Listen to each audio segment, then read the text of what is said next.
Good morning, everybody. Happy Wednesday, April 12th. It's the big day, right? It's CPI day. It's the day we've all been waiting for. It's nice to see all of you bright and early, and we're going to see what the market's reaction is to this very, very important number. So what we'll do this morning is, obviously, we've got to wait a little while until the number actually comes out. We've got about 15 minutes to go, so we'll run through the economic calendar, the stock-specific headlines, anything that's on the earnings calendar, and then we'll do a brief look through the ES and NQ, maybe the Russell as well, but we're not going to do too much technical analysis ahead of the number because obviously on the release, we're expecting some volatility and we're expecting that, any analysis that was done prior to potentially be invalidated. So we're going to put that on our radar as something to be mindful of, the updates that I was just referring to, but we'll just kick things off as we typically do.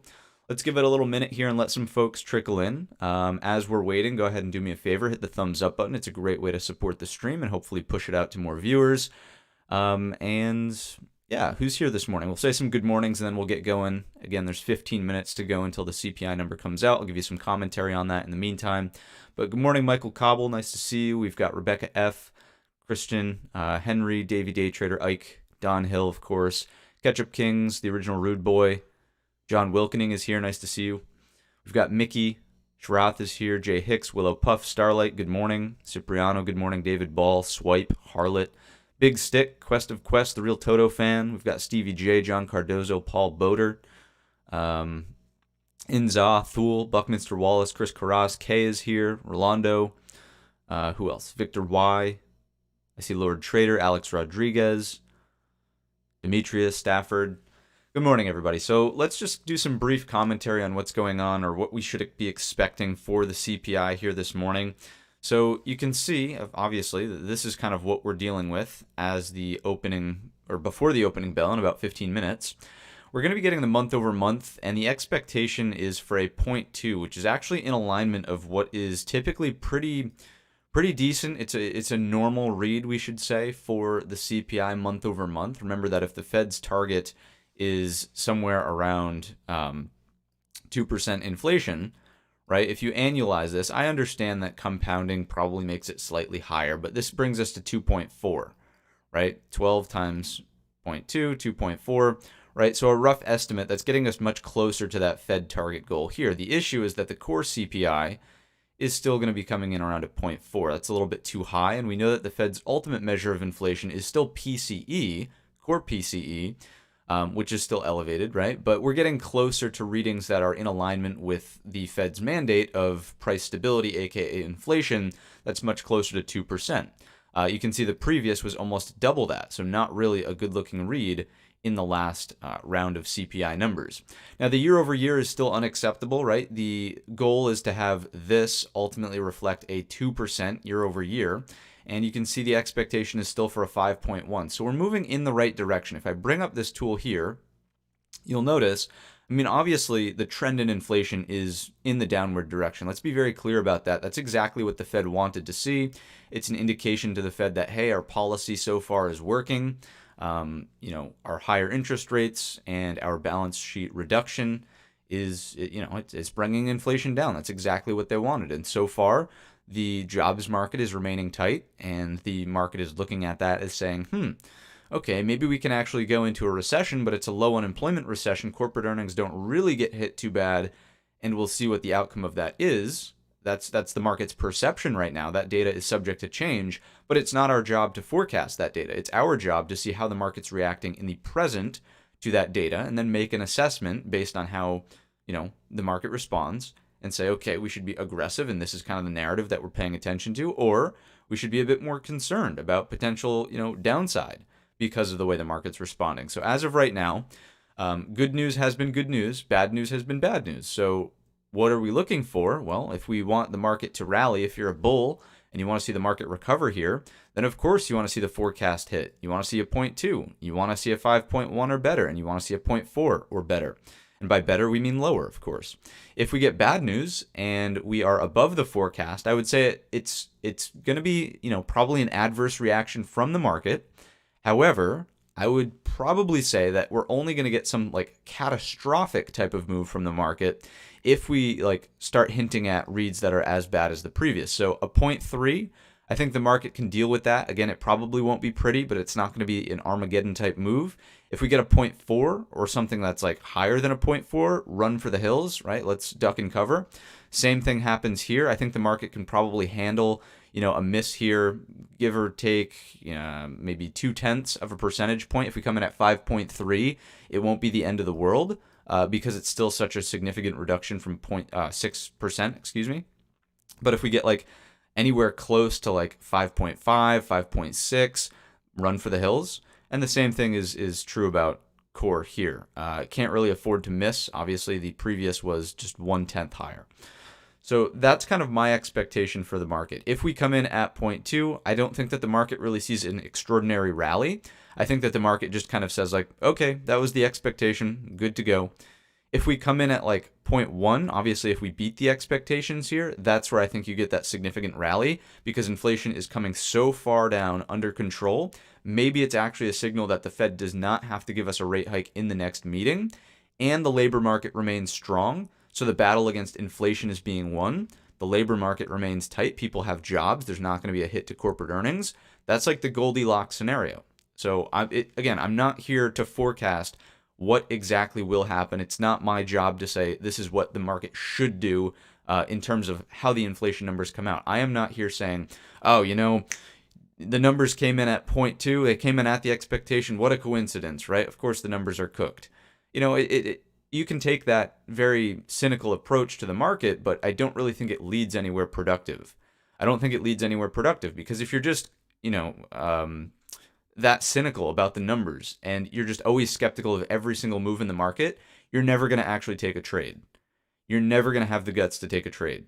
So I don't think it's a productive mindset to have. I think it's worth taking whatever the numbers are at face value, seeing what the market's reaction is, gauging, okay, is the narrative still in place where good news is good news? And if so, we will look for a particular outcome. Or if that narrative breaks, then we'll go the other way. Okay? So that's kind of how I'm thinking about the numbers here. All right? Yeah, it's anecdotal. Adam J says here in the chat, my home insurance begs to differ. It's anecdotal, unfortunately. I know it feels like in your own world, everything could be more expensive still. And it's certainly a valid concern. I'm not saying that it's an irrelevant anecdote, but I'm saying if the market is seeing these numbers as such, I don't think that your higher premium for home insurance is a reason to not particularly take a trade in the market because you're skeptical of the inflation numbers. It's just it's a mindset that will hurt you more than benefit you. You might think that you're smarter than the experts, but if the market sees these numbers and rallies, what are you going to do? Right? Are you really going to cling to that little hope that hey, I'm actually right? So I don't know. I think a little bit of a slice of humble pie is always needed when we think that we're better than what the numbers actually come out, or we know better than what the market thinks, right? So those are my thoughts on the CPI number. Hopefully that made somewhat sense, and we've got about 7 minutes to go until those numbers actually come out. Let's take a brief glance through some stock-specific headlines here just to see what's going on, anything worth paying attention to. The futures across the top are, oil's the only thing that's down right now. Everything else is up. We have the big headline being EPA proposes auto pollution limits to aggressively boost EV sales. I don't know. Seems a little bit. Yeah, no comment. Warren Buffett explains why he bought the 5 Japanese trading houses. Homebuyer mortgage demand jumps as interest rates drop to a new 2-month low. What else is going on here? Futures tick slightly higher ahead of key March inflation data. Bernstein says that a luxury hotel is an upgrade here because it has exposure to luxury travel, right? So even if we do fall into a recession, luxury travel probably won't take too much of a hit. Wealthy people, they don't really care, recession or not. They're going to go on their vacations. They're going to spend their money as they would anyhow. What else is going on here? Bitcoin is 1 year away from a major technical event. Is there some halving event? I'm assuming that's what this little broken coin represents, a halving event. What else here? Walmart chases higher profits powered by warehouse robots and automated claws. The Feds propose options for managing a water shortage. That is not stock specific. Google TV gets 800 free channels. Okay, that's a positive, right? That's a positive. JP Morgan says that this is about Shopify, and Shopify, as you can see up here, is a pre-market mover. Shopify could surge 45% as it continues to take market share. Yeah, Shopify is an absolute beast of a web platform, basically, to launch any e-commerce. It could be anything from physical goods, digital goods, courses, anything. You can sell anything, and it's just such a simple platform to use. Very customizable. So I would say, I don't see a reason for it to not do well. It just boils down to their business, right? The actual metrics. The business model makes sense, but how are they actually implementing that is, of course, the question. 5 minutes to go until the CPI numbers comes out. Google here, speaking of their free channels, is also dropping the mandate for the stick and poke to get into their offices. You can see that we are talking about green energy over here. We are talking about Sony backing the maker of Raspberry Pi computers, so little AI chips there, potentially being in the works. Ford doubles down on EVs while the White House looks to Disney for answers. So more political involvement in the coaxing of the EV industry.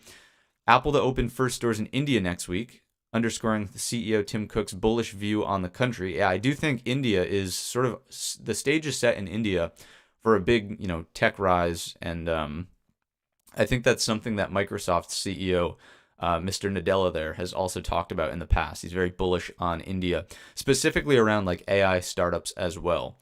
So India is definitely I don't know if they're technically considered an emerging market right now, but having some exposure to India in the long-term accounts, again, I'm not a financial advisor. I'm not an expert in how you should manage your portfolio, but I personally view India as having the potential for growth, significant growth there. So some exposure to that market, definitely worth, in my opinion, having some in the long term. UBS says it's time to buy this banking giant with very low risk ahead. So Goldman Sachs is the upgrade there. Bank-to-bank upgrades are always kind of funny. Bank-to-bank downgrades are always kind of funny. But anyhow, UBS, upgrade, Goldman Sachs. That's what we've got for stock-specific headlines this morning. Let's go ahead and take a look at the earnings calendar. There's nothing really to say here other than pay attention to Thursday after the close and Friday before the open. I don't know what Berna is here. Maybe I'm revealing my ignorance to what's going on, but no idea what that company is. Everything else, though, certainly worth watching. Big banks sort of kicking the season off, so to speak, on Friday before the open. With all of that said, we've got 3 minutes to go until CPI. So what we're going to do, oops, this is not what we wanted. We wanted to do this. There we are. What we're going to do is go side by side with our sort of S&Ps and the economic calendar here, so we can make that adjustment once it's actually time to hit the refresh button. And we'll move on over to our ES futures and just get a broad sense for where the charts are opening right now. If we take a look at the ES, it's really balanced. It's right in the midpoint of the prior day's range. So there's really no point in doing too much analysis here in the next 2 minutes before the CPI number comes out, because we're expecting a significant change in where price will be and the developments that's there. So Overall, inside the midpoint of the prior day's range, I would say, like, from a higher time frame structural perspective, if we go to the 4-hour and just zoom in, I mean, this is still very healthy bull flag consolidation up here at the highs. There's really not much of a concern yet for downside unless on CPI we break down underneath this micro balance right here high, put in a lower high. This becomes the concern, right? Obviously, on a bullish reaction, we will look for something that does this in the upward direction. Something similar could be said about the NQ, and we've got about a minute and a half to go until the numbers actually come out for CPI. If we take a look at the NQ, you'll notice that we are stuck in a balance range here. So again, we're in the midpoint of that balance currently. There's not a lot to really say about it until we get a break and higher low above or a break and lower high underneath. The gap fill will be in play if the downside outcome is on the table in the next minute here. So 60 seconds to go until the number is released. And we'll lastly check in on the RTY, Russell. RUT is the index that you can type in for the cash. But anyways, RTY, you can see a little bit more bullish than everything else. A stronger up day yesterday. As of right now, it's holding up also above, at least in the pre-market. It's right at the level that represents, the top of the range right here. So interesting positionally on the Russell in terms of location. So 30 seconds to go until the number comes out. Let's go back on over to the ES, and we'll drop it down to like a 15-minute chart. Let's actually go 5. Let's go 5-minute chart, get really granular here, just so we can see what's going on. And we'll leave it full screen on the ES. I'll sort of make an assessment based on what I think the numbers look like. And here we go. The volatility is picking up with 7 seconds, 5 seconds to go. Did something leak? Maybe. Maybe you're seeing some volatility around here. There we go. The numbers should be out now. 8:30. Push in the upward direction first, but will it last is the question here. And it's looking like the answer is yes. We are getting a nice push in the upward direction that seemingly is staying there. We want to let this settle out. We don't want to make a judgment too soon. It's only been 20 seconds since the numbers have come out. We just want to let the dust settle a bit here, but so far it's looking like the bullish move will hold based on the significant push above so far your prior high of day. Prior high of day has been completely blown out of the water. So far, we're holding above it. Again, we're about 40 seconds after the announcement. So the numbers are being digested by the algos and whatnot. And we're continuing to push in the upward direction. Okay, so I think it's pretty fair to say that the reaction here is obviously bullish to the numbers.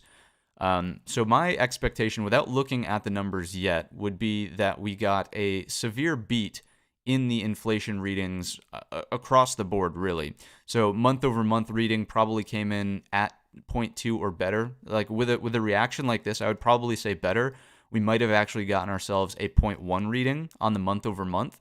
I would say that the year-over-year probably came in, again, at expectation or maybe slightly below expectation. So I believe it was 5.1 was the expectation. I would assume that, maybe with this reaction being so bullish, with the strong break of the prior high of day, I'm gonna assume we got a 1/10 of a point beat here. Let's assume also that we get a 1/10 of a point beat in the year over year. We'll say like 5% year over year. And then the core, this is the wild card because it was scheduled to come in at 0.4, and the previous was 0.5. Am I correct in that? So let's just go a 1/10 of a point across everything, and that would mean 0.3, right? So that's kind of where. I'm thinking that we got a minor beat out of the numbers is basically what I'm saying based on the market's reaction here to what's going on. And again, it's not our job to say the numbers are cooked or not. If they are, great. If they're not, whatever, right? So my expectations for what's going to show up here as I hit the refresh button is going to be a 0.1, a 5, and then a 0.3, just a 1/10, a 0.1%, 1/10 beat across the board from the forecast. So let's see what takes place.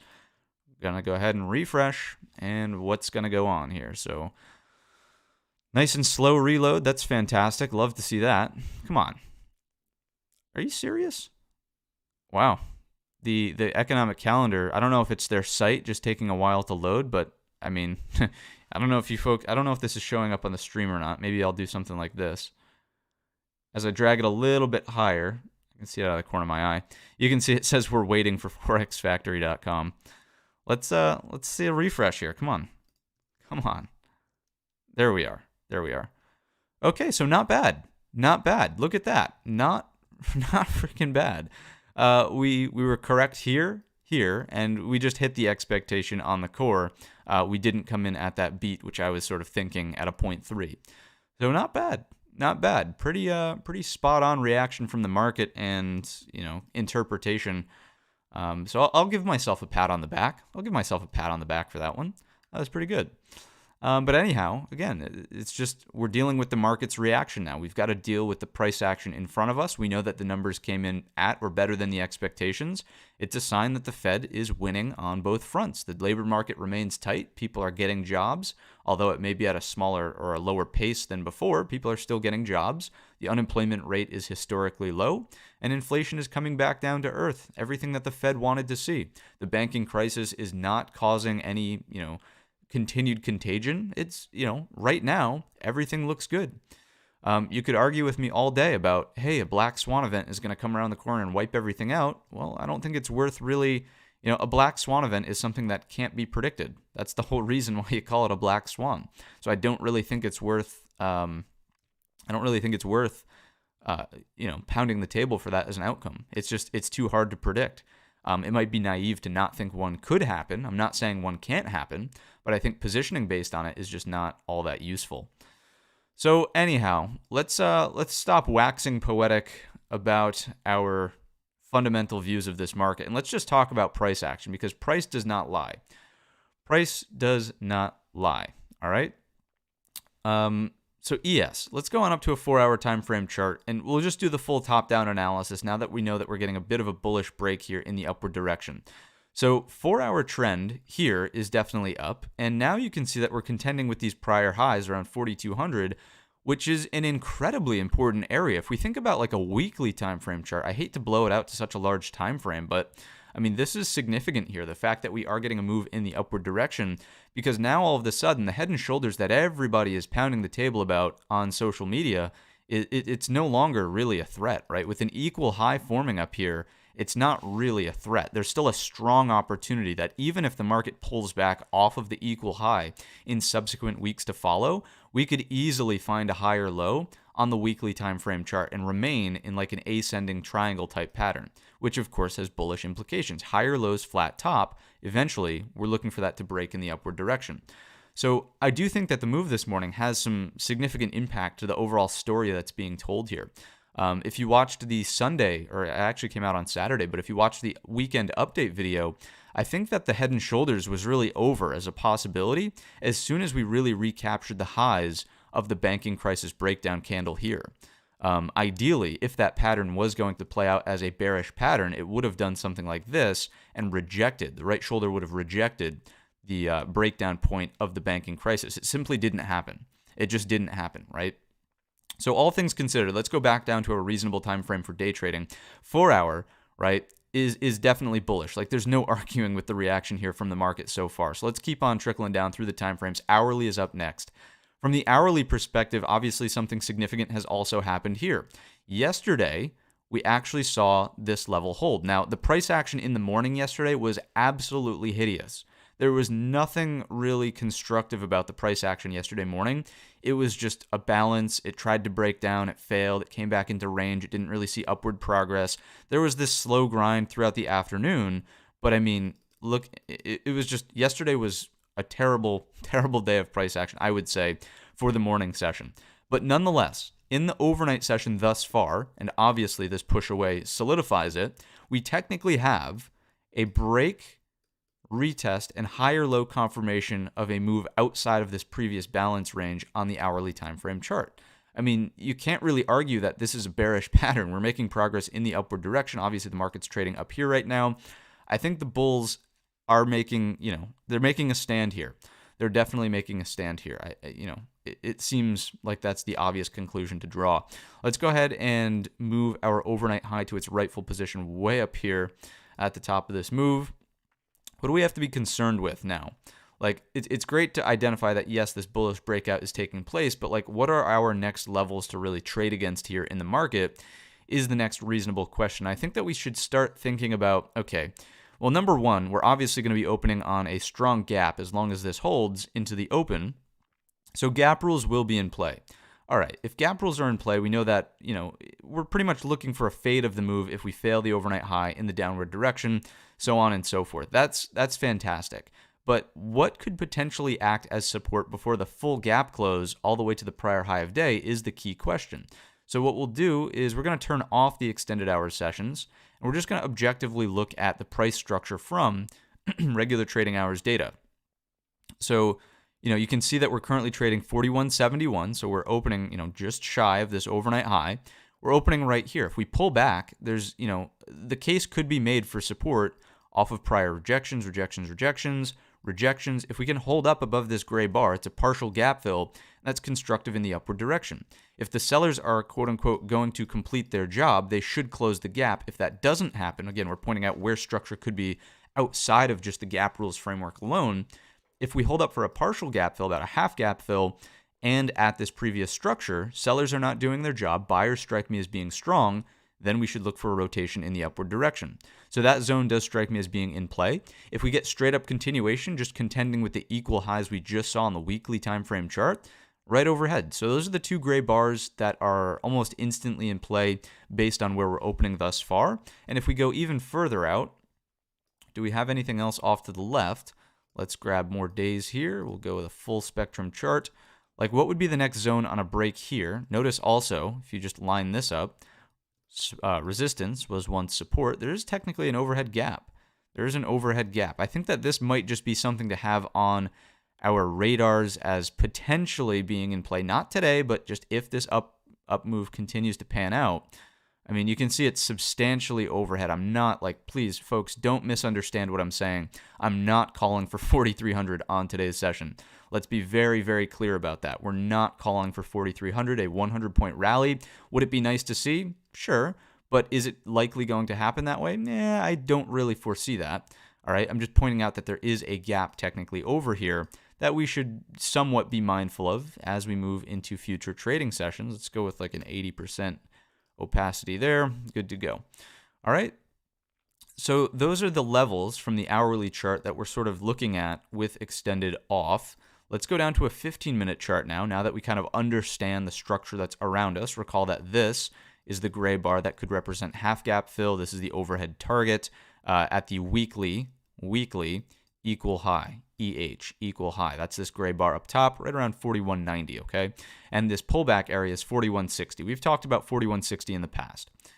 So those are the main levels that could potentially be in play out of the gates. Now, let's be very, very tactical about how we address the open, and the way that we remain tactical and consistent is by always asking the same 3 questions every single morning, regardless of what's going on with price. The 3 questions will guide us on the open. So, question number 1, where are we opening in relationship to the prior day's range? Here's the high, here is the low.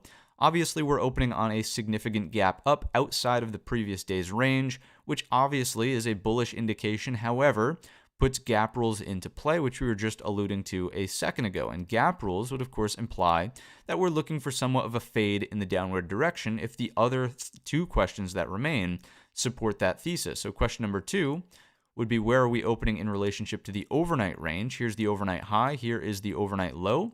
We're currently opening in the upper third of the overnight range, which actually does set up better risk reward for a fade in the downward direction. So although, yes, this is a bullish indication by opening in the upper third, the risk reward is actually more favorable for the gap rules to fade on the open. Absolutely. We'll talk about what fade means. We'll talk about what gap rules are. We'll talk about all that stuff in just a second, so hold tight. Question number 3, last but certainly not least, we of course know that we need to assess what's the overnight inventory position, net long or net short. If we extrapolate the settling print from the prior day's session, it's the same thing as saying the close. We want to look at how much time was spent below, how much time was spent above. Okay, well, you can see here that it was pretty 50-50, a little bit more of a bearish skew here, neutralizes here, and obviously we're net long as of this volume injection on the CPI release. So we're net long, I would say, to the tune of, maybe 95%. And the reason we're not going 100% is just simply because of, this chop before the CPI move. So 95% net long.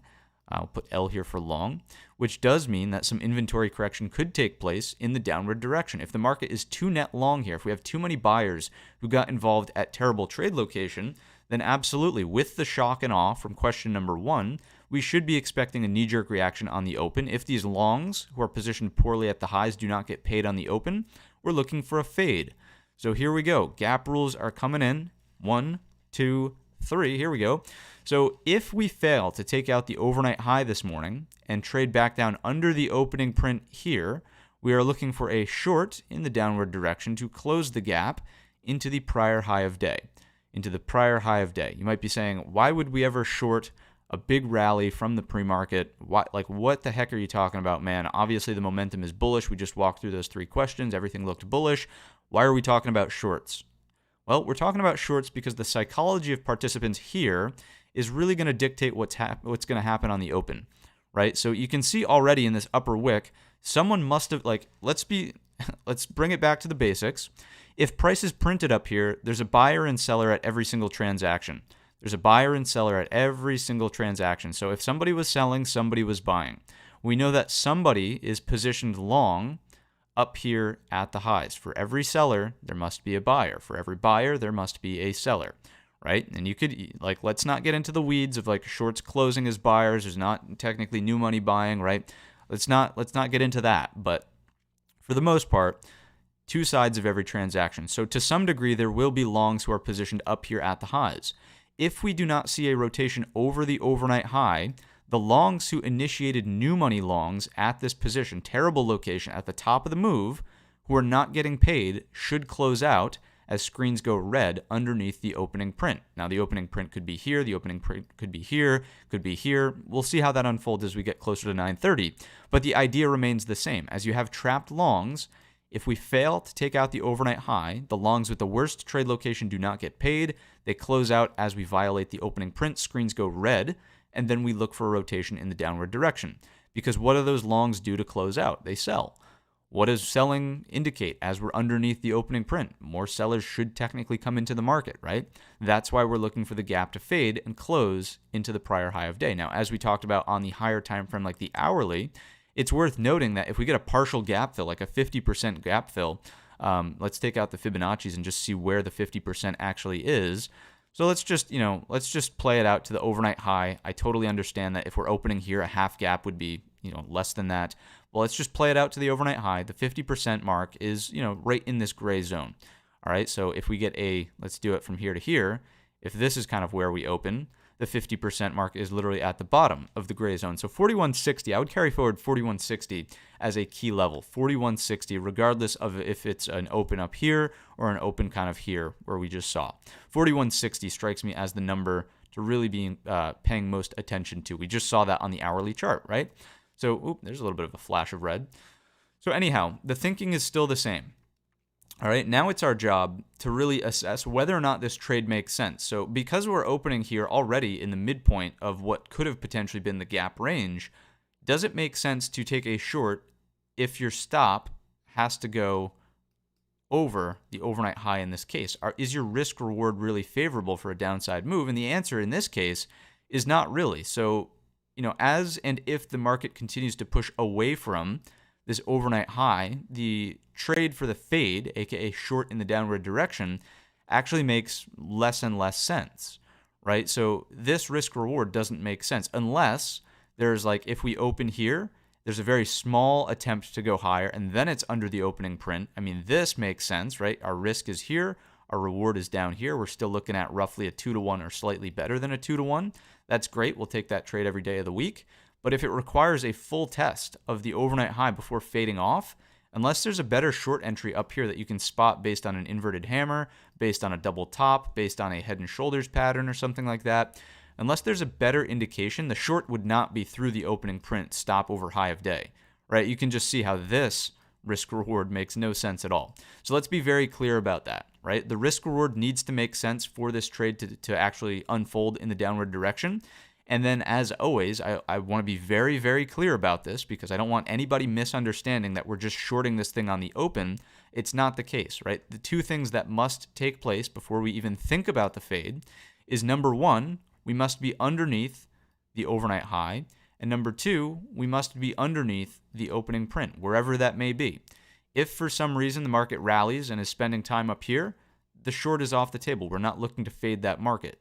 If we do something like this and then pull back, but we never actually take out the opening print, the fade is off the table, right? There might be a short scalp somewhere up here. There might be a different trade that sets up on the short side, right? That inverted hammer, that double top, that head and shoulders that we just discussed, that very well could play out as a reasonable short setup. But if that happens and we're still above the opening print, you should not be thinking about that as a gap rules framework type short, right? This is a totally separate trade by itself in isolation, and it has nothing to do with the gap rules framework. Now, it might ultimately lead to a gap close in the downward direction, but that should not be your intention, right? That should not be your intention. Okay? So those are the gap rules. We talked about psychology. We talked about why it unfolds. We talked about the open wanting to be closer to the overnight high for better risk reward.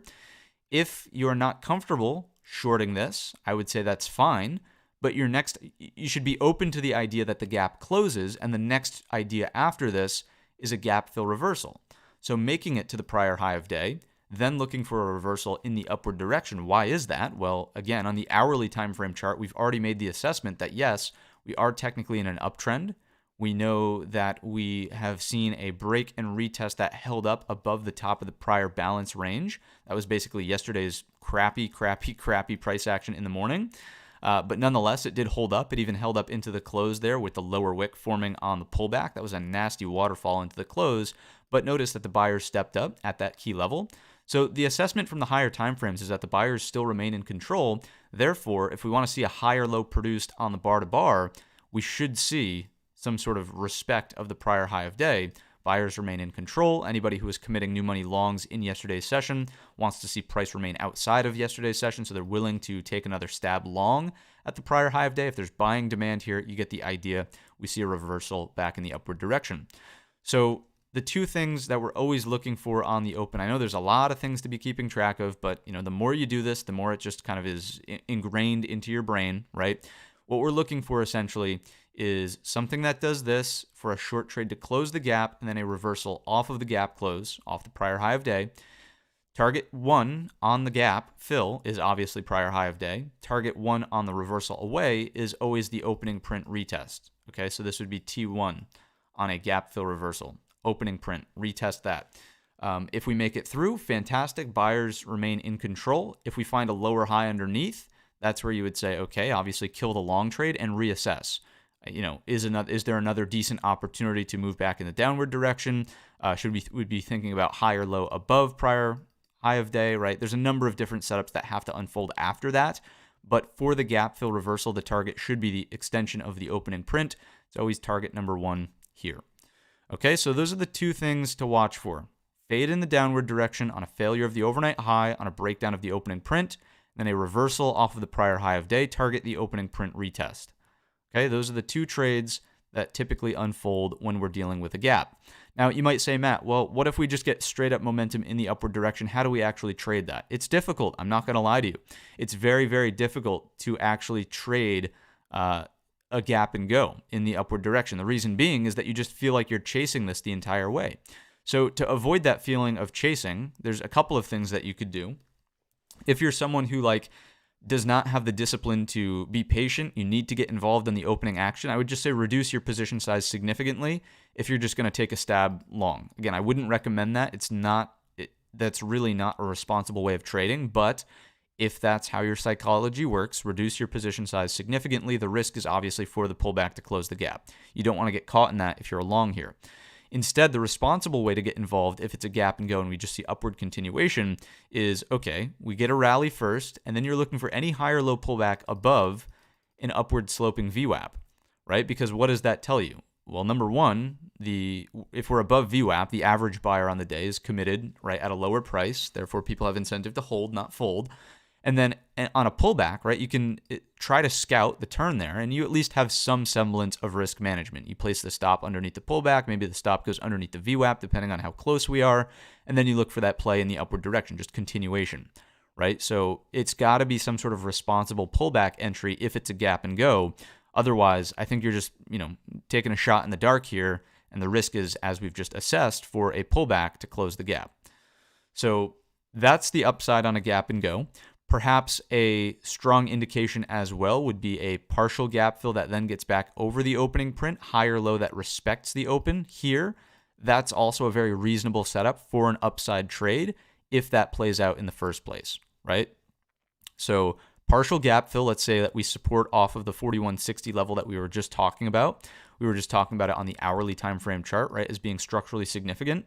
If we get sort of like a partial gap fill, higher low above the opening print on the reclaim, that would be a bullish structure as well. And perhaps in this case, the VWAP would be like tangled up trying to do something like this. You would technically be above it on a reclaim of the open, right? That would be a reasonable setup for upside as well.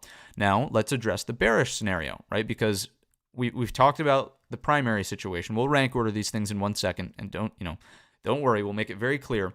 But the bearish scenario is obviously that we get full gap close, lower high, and break into the prior day's range. Now, all of a sudden, you've got to think to yourself, like, okay, is it reasonable that a short sets up here, or like, should we still be cautious about big new money shorts, right? That's the major question to be asking if we fall into the prior day's range. Now, don't get me wrong. As a scalper, if you want to take or try to take, 2, 3, 4, 5 points out of the move from here to here, by all means, go ahead and do so. But from a larger time frame perspective, if we're thinking about like, where's the obvious short? Where's the big short that unfolds for like 10, 20 points, 25 points, maybe even 30 on a great day, right?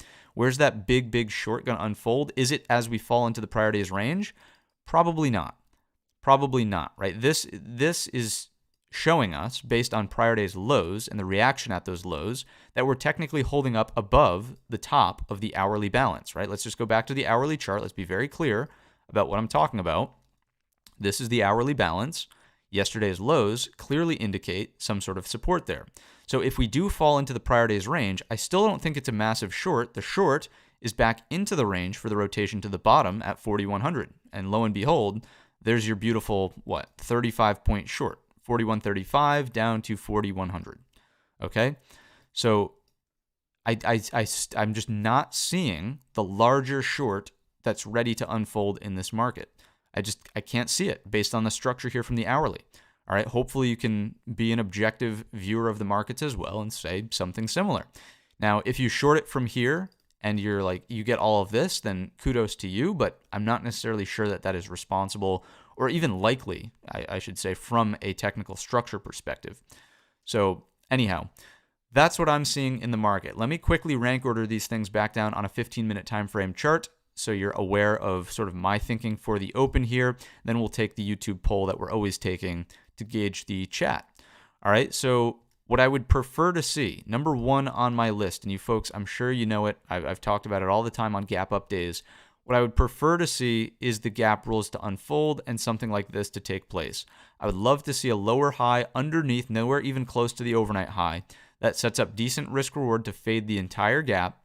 I would love for the market to fill the gap, reverse off of the prior high of day, move back in the upward direction to come tag the opening print. That is a rainbows and butterflies situation. I'll put a little rainbow over here.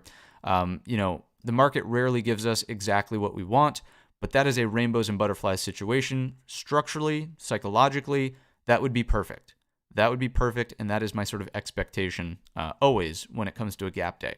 Now, secondly, because we know that we're in a bullish structure on the hourly, 4-hour, all that good stuff, I would then like to see a partial gap fill, higher low back above the open, and then continuation in the upward direction. So PGF, partial gap fill here. I won't draw the rainbows and butterflies. Partial gap fill, and then an upswing, right? That's number 2.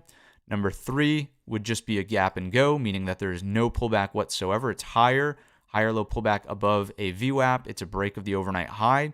So just G and G, gap and go. And then number 4, the lowest ordered thing that I would prefer to see on today's session is a complete failure into the prior day's range and chop through here.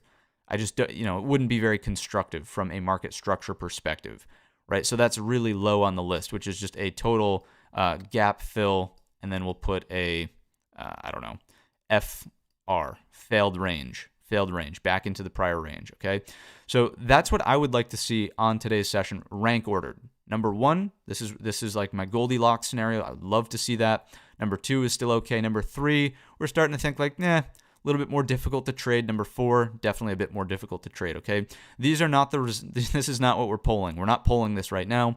The poll for YouTube, here we go, goes as follows. So if you are a market bull, thinking that we go partial gap fill, something that does this, upward direction, break the overnight high, continuation, let's see a number 1 in the chat. Let's see a number 1, you are a market bull. If you're a bit more neutral, thinking that we go, move here, fade to close the gap, gap fill reversal, and then neutralize out. The value here is obviously being established above the prior day's range. That would be a number 2 in the chat. You can drop us a number 2 if you're neutral. If you are a bear, thinking that there's going to be no pop, it's straight lower off the open to close the gap, lower high, breakdown into the prior day's range. Value then is established inside of the prior day's range. Let's see a number 3 in the chat. You are a market bear. And if you've got no idea what's going to unfold on today's session, drop us a number 4. That is our ostrich option. And as we let that simmer, I will type in the official clickable YouTube poll that the lurkers can participate in. And by the way, there's still the discount at McDonald's. So whoa, no need to go all caps. Cap locks was on. What do you think? No need to scream at you in the morning here.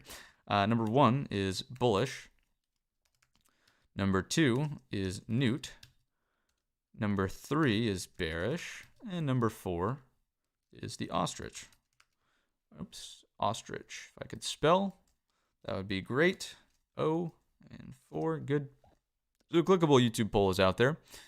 You can participate that way. You can participate via typing something into the chat. We'll let that simmer for just a moment here and continue right along. Now's a good time to just briefly remind any of the new viewers to the stream here that we are live every morning, typically at 8:30. With the CPI, we actually fired up the live stream early at 8:15. We'll do the same thing tomorrow morning for PPI, as well as Friday with retail sales. We'll get started at about 8:15 so we can go through the sort of more fundamental takes before diving into the technicals and gauging the market's reaction after those news drops, okay? So, as I'm scrolling through the chat, I'm seeing lots of 1s and 2s, not a whole lot of 3s. Nobody's really looking for a full breakdown. There are a few. There's always going to be a couple, but not an overwhelming majority, right? Not an overwhelming majority. A lot of 2s and 1s today. Number 2 strikes me as being reasonable, right? If we're thinking about my number 1 ranked situation of what I would prefer to see happen, it would kind of fall into the number 2 category. So I don't blame the chat for sort of echoing that sentiment here. I think it's a very logical approach. Although, like, as I'm speaking to you, right, obviously the market's pushing lower here and it's retracing some of that CPI rally that we were just talking about. So perhaps we'll reevaluate as we get closer to like 9:20 in about 20 minutes. We'll see where the ES is opening up, but that's going to wrap it up for the ES specifically. Stay tuned though. Obviously, we've got the NQ, the Russell to go through, as well as the core list of companies. For anybody who's new to the stream, we run through everything that you see here on the core list. So if you're like, hey, can you cover Tesla? Don't worry, we've got you covered in just a couple of minutes here. So after the ES, always comes the NQ. What's going on with the NASDAQ 100? Hit the thumbs up button, all that good stuff. Let's keep this train rolling right along. NQ, 4-hour time frame chart. You can clearly see that we remain in bull flag consolidation from this perspective right here. No concerns. Obviously, a strong reaction from CPI in the upward direction, but note that the gap is much smaller, right? Even on a 4-hour time frame chart, I can kind of see that here. We're opening very close to the prior day's highs, which technically keeps us inside of this little balance range right here. And this overnight push is just an anomaly. Remember that really, let's go to the hourly actually. Here we are. Let's go to the hourly. Remember that overnight moves really count for much less than regular trading hours moves. Now, with CPI, there was some solid volume committed at these areas, which is noteworthy, but it's not regular trading hours data. You're getting algorithmic trading based on how the numbers came in, and then the trade desks may start to get active for their business as usual when 9:30 actually comes around. So that's something to consider. But regardless, where are we opening? Again, I think it's very critical here to determine how this high of day, how this area, we talked about this level yesterday. Top of the balance range, it rejected yesterday. Obviously, the move was lower, and we did not recapture anything significant into the close, right? Notice how the close here in the NASDAQ was much weaker than what took place in the ES. I mean, it's not even close, right? That NASDAQ never really grinded above the opening print, rejected the opening print, and then it was lower here. So, like, nothing really noteworthy of importance on the NQ, just remaining in this balance range. So, for the bulls, like, it's got to basically be a gap fill reversal above the top of the balance. It's very convenient that the prior high of day is right here as well. But for the buyers to really have something going on that's actually impressive for upside, it's got to be a gap fill reversal. So anything that stays above for a higher low 13,160, kind of good to go in the NQ from the bullish perspective, looking for that continuation into our overhead target here, close to 13,325. 13,325 it would be what I use. Basically the top of this gray bar in here where that rejection came from in the past, right? That was last Tuesday. So that's the upswing. The downswing, obviously, is just failing to reverse off of the gap fill would produce something that pokes us, or rather just keeps us in range. And it's like, okay, sit on hands. Rejection of the top of the range is potentially in store for a rotation back down to test value area high. I mean, it's just not, it's not bullish if we don't get the higher low above, right? So the NQ is clearly lagging in terms of strength here, which is noteworthy considering it's the heaviest weighted component usually. The tech component, right, is the heaviest weighted component of the S&P 500. So really, if the market is going to outperform today, I think the NQ has to show and prove with higher lows above prior high of day. Gap fill reversals in the upward direction, just gap and go in the upward direction. It's going to boil down to the NQ needing to get out of this range right here for something impressive to take place. If we move on down to a 15-minute time frame chart, let's just briefly assess, right, the three questions. We're opening basically at the prior high of day, very minor gap at this point. So gap rules are technically in play. Are you going to fade for this very small range? Absolutely not, right? Especially with an overnight high that should be rightfully positioned way up there at the top. I mean, there's no reasonable world in which a fade exists here to capture this very minor move. You're talking about, what, maybe 15 points in the NQ. I mean, knock your socks off if we get like a very minor, something that looks like this, and the risk reward makes sense on like a micro time frame, like a 1 minute time frame chart. But to me, it's just, there's going to be, look at the volatility. We just snapped like 5 points in the blink of an eye.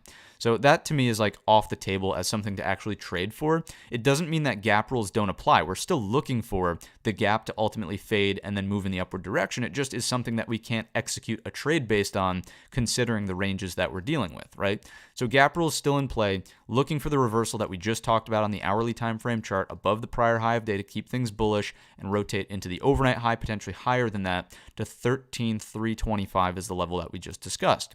If we fall into the prior day's range, there is more of a short setup here in the NQ versus the ES in my estimation, just because obviously we remain in range. And look at the thin structure from the morning breakdown yesterday.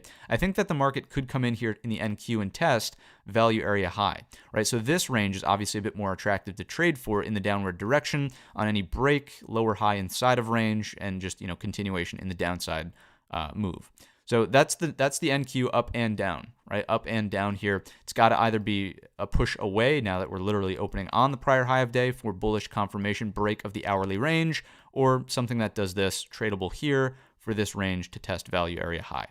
All right, that's your NQ. Let's take a look at the Russell Futures, RTY. This is important to me just because it showed, like, it lit the way yesterday. Let's call a spade a spade. It lit the way yesterday.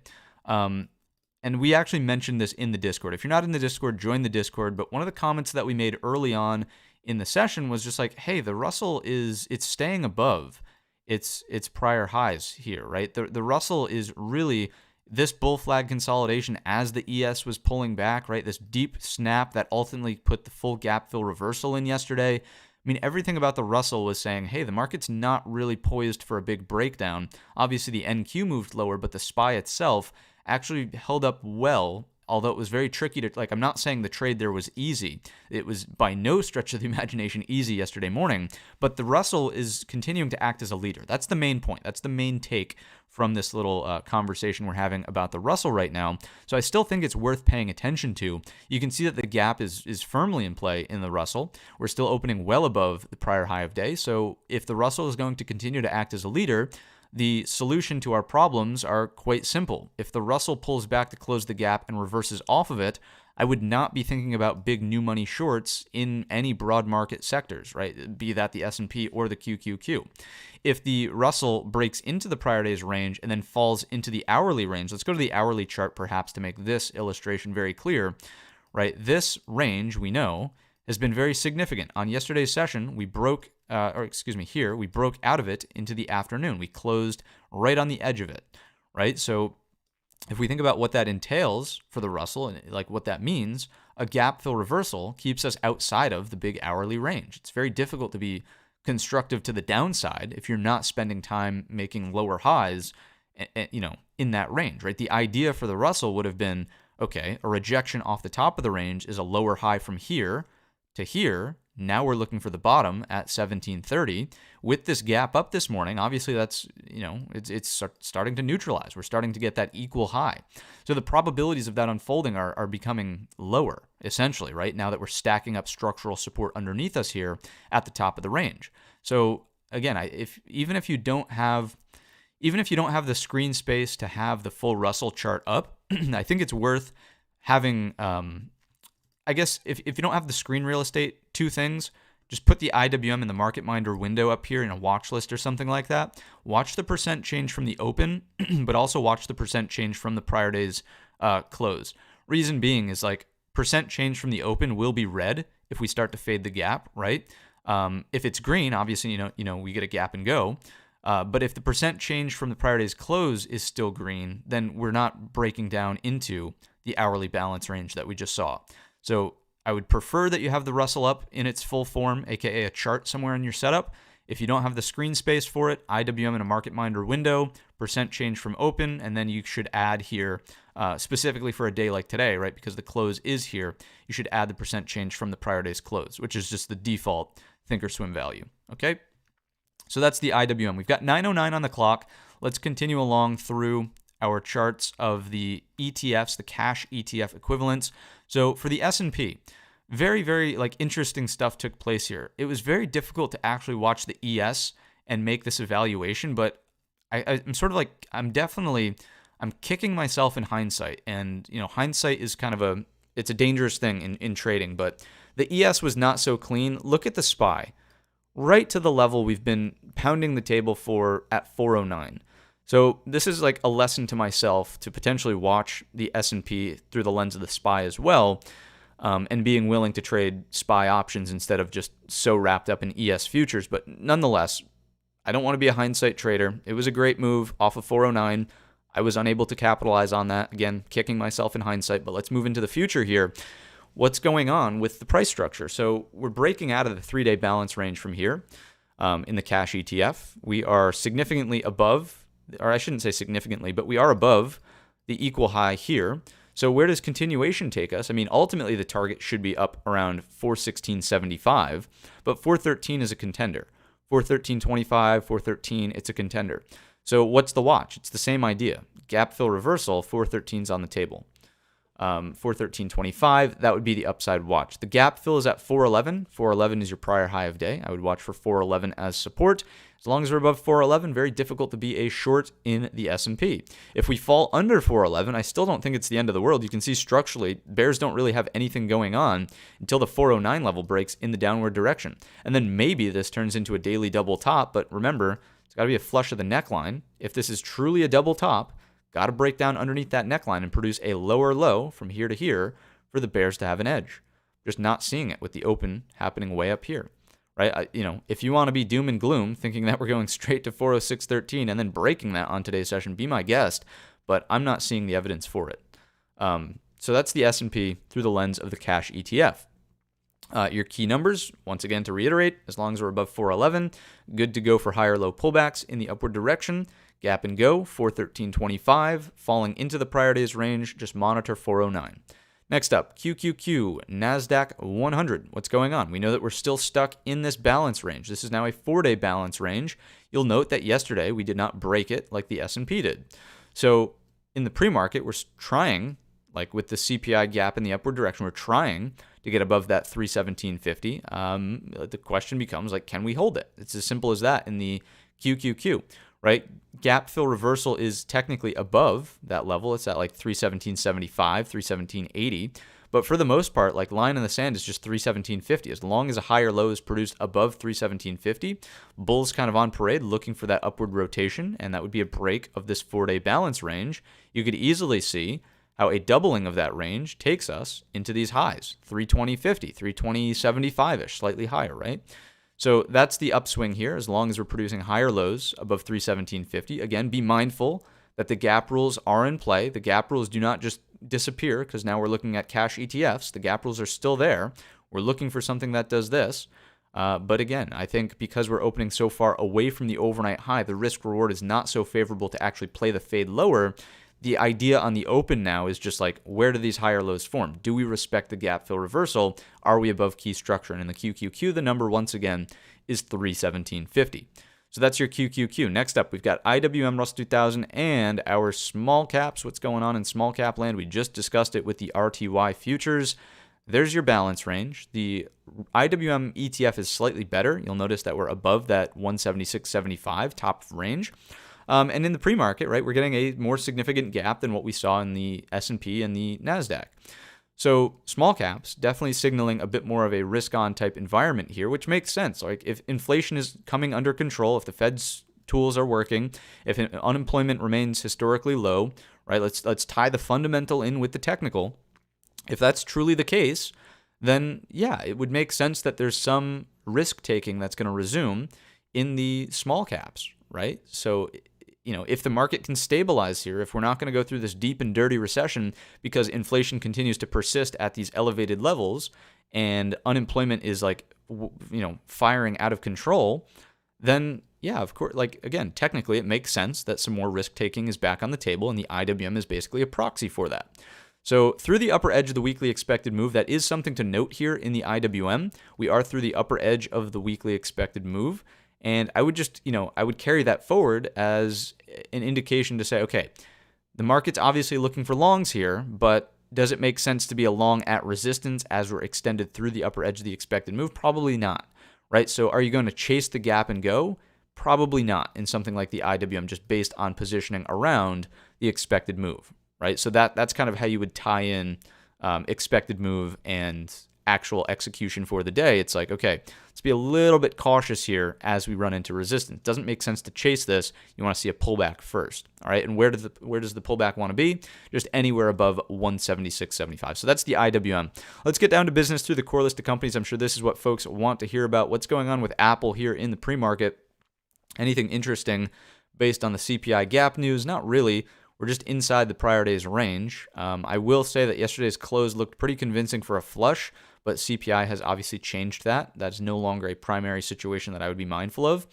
I think it's worth paying attention to 160.50 as key support here, but it doesn't look like it's going to flush instantly on the open. As we were just hovering here, it was an attractive trade for downside. Not the case anymore. You'll note also that it was technically a close back in this balance area. The jeopardization, that's not really a word. The low of the hammer candle reversal was in jeopardy, rather. That would be the right grammar.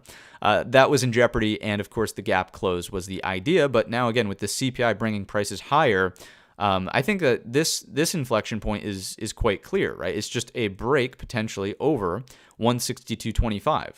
When and if that happens, right, higher lows back on the table bring us into this 2-bar range. Okay, look below and fail in the most micro sense that you can think of. And then the rotation is to the top, right, 164.85.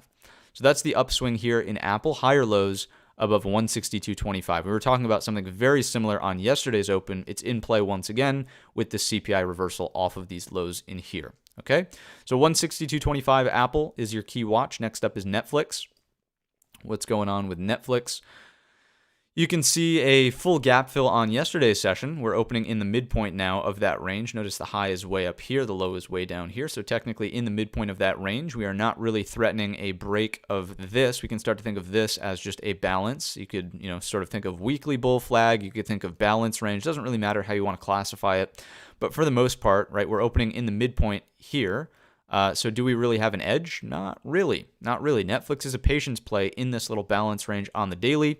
Longs are better over 348.50 or shorts are better underneath 332.50. Nothing about this technical structure strikes me as obvious for something to do on the open, right? The open is just too centralized.